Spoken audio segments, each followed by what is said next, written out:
Another topic that will make you happy, I believe, Okay. is Giants Nation, Daniel Jones being benched. You're a Giants fan? Unleash. So this was a long time coming. It's not a surprise because you're not going to re-sign him after this year. You're not going to pick up his option. He will be a free agent quarterback. You will shed that cap. Plus, this makes the most sense for the Giants because he has a 20 plus $1 million injury clause.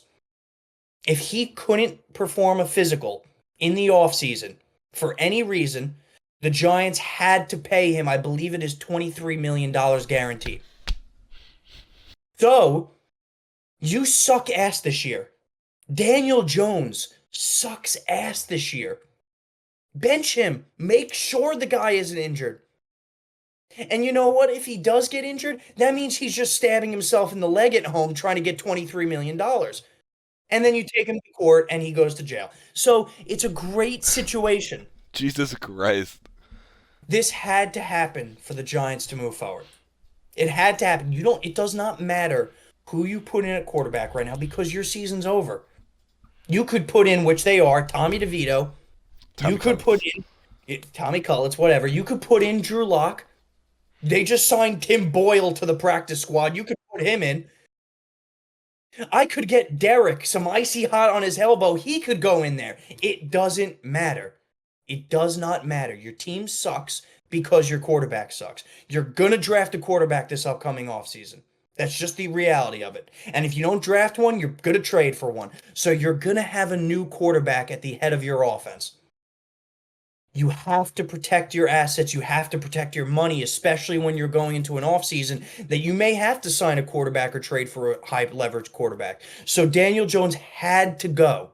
There was no other way about it.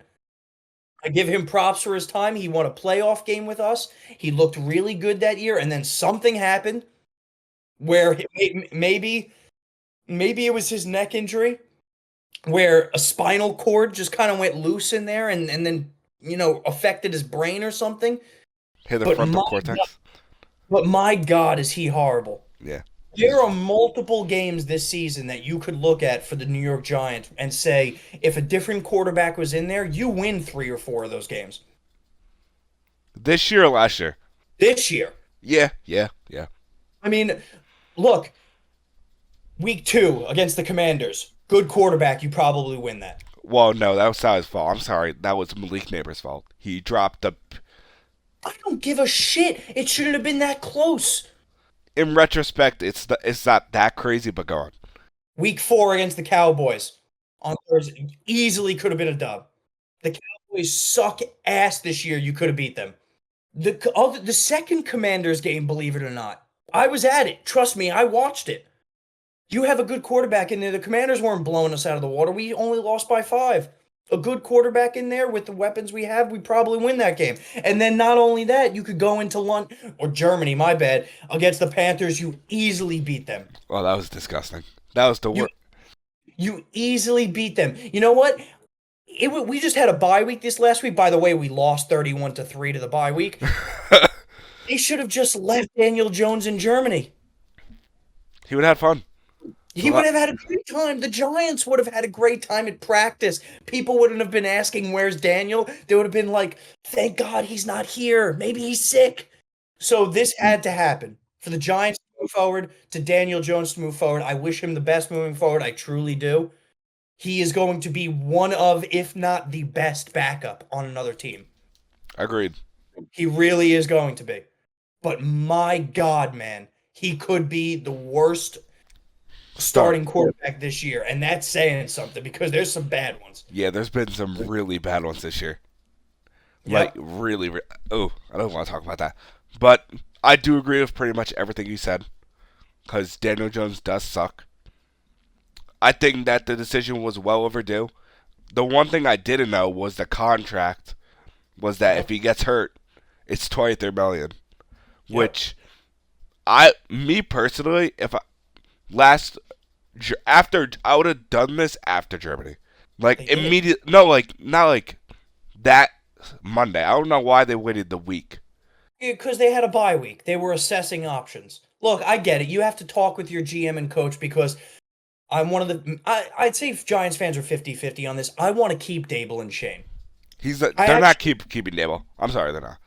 Probably not keeping Dable. I want to keep Joe Shea. I actually think he's a good GM. I think He's he's done a staying. good. I think he's done a good job with some of the trades, with some of the signings. I think he is a quality piece. And to be honest with you, I don't think it's Dable's fault either. I think he was put in a shitty situation with a quarterback who can't fucking throw the ball. That's like having a running back with 2 torn ACLs. It's just like, what are you doing? However, However, I think they have the pieces, the Giants. I am maybe one of the few Giants fans. I think they legitimately have the pieces to be a good team in the next year or two. They, like we've mentioned, they have one of the best defensive lines in the game. They Agreed. really do. They have some really good rookie pieces on defense, particularly the corner they just drafted this past year, Andrew Phillips, who is a stud, by the way. Very good. They have some really young pieces on offense, not to mention one of the best left tackles in the league in Andrew Thomas. Malik Neighbors, Tyrone Tracy, Wandale Robinson. You have good pieces.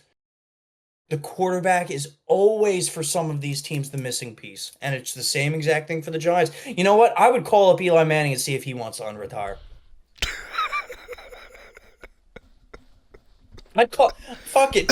I'd call somebody who's dead to see if they want to unretire. They could Jesus. probably throw the ball. They could probably throw the ball better than No, Daniel call Jones. Phil Sims up from the booth and be like this. But Fuck that. Fuck that. I'll call Tom Coughlin and tell him to put on the pads. yeah, he might do a good job for you guys. He loves you guys. He does. Like, you need just go out there, and if you're going to draft a quarterback, for the love of God, make it right this time. If you take another Daniel Jones in the top 5 pick, I'm just chalk it up for the next 5 years that we suck again. Fair enough. I'm gonna give you a theory on what I think will happen. I saw it on I saw it on Instagram and I saw it on TikTok, and I do agree with it heavily.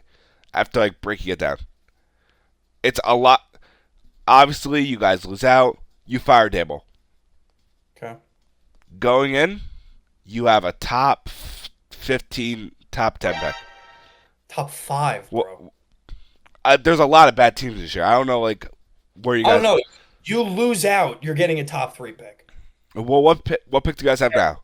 Derek, we have 2 wins, Derek. What pick do you guys have now? I believe we have 4. All right, so all right. At least you'll have 6. You'll fall out of the top 5. You'll be 6, either 6 or 5. Realistically speaking, Lose out? I'm saying like lose out. We're one of 4 teams right now with only 2 wins. If we lose out, worst case scenario, we're 4th. All right, then. All right, let's just say you get 1 win or 2, however many wins, but you don't have a positive record for the rest of the season. No shit. Fuck you. I think you guys obviously fire Dable, and you draft Shador Sanders. Now, hear me out. Okay. What Shador will obviously want is his pops. Now, hear me out. Hear me out. Hear me out. No, hear me out. And hire Dion. I know you're laughing, Dean, but you don't watch college football as much as I do.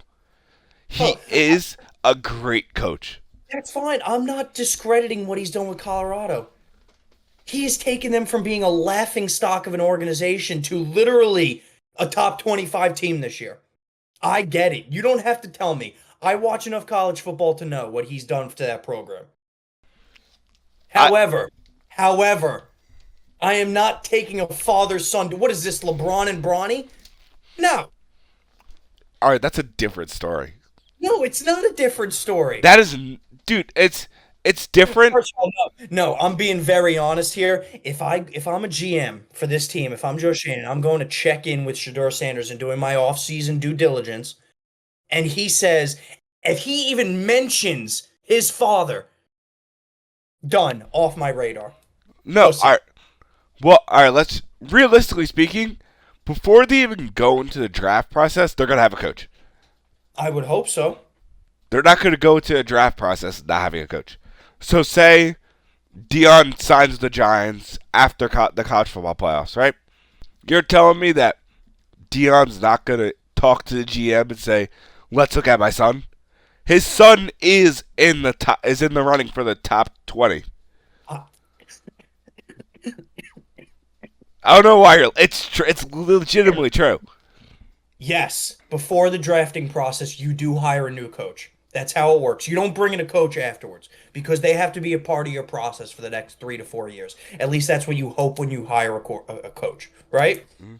However, when you have a Giants team with, believe it or not, you do have quite a bit of talent on this team. We've just went through it. On both sides of the ball, you have potential. I want a coach who is well established. I don't want a brand new coach coming into the NFL. That's just my opinion. So sure, some people may think otherwise.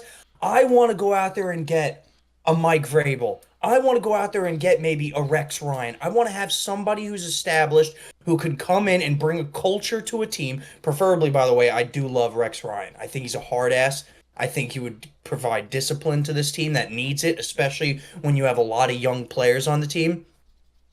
I don't want to have to babysit Deion Sanders. I really don't. And to be honest with you, I don't think he would translate well to the NFL. He goes out there at Colorado, he could bring in guys, right? He could recruit guys and they want to come play for Deion. Good for them. You went out there and recruited Travis Hunter. Good for you.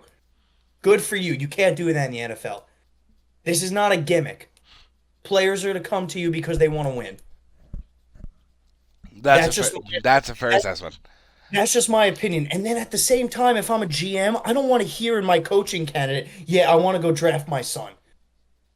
Well, it's a different story. Like, this is the thing where I'm saying it's a different story between Bronny and Shador.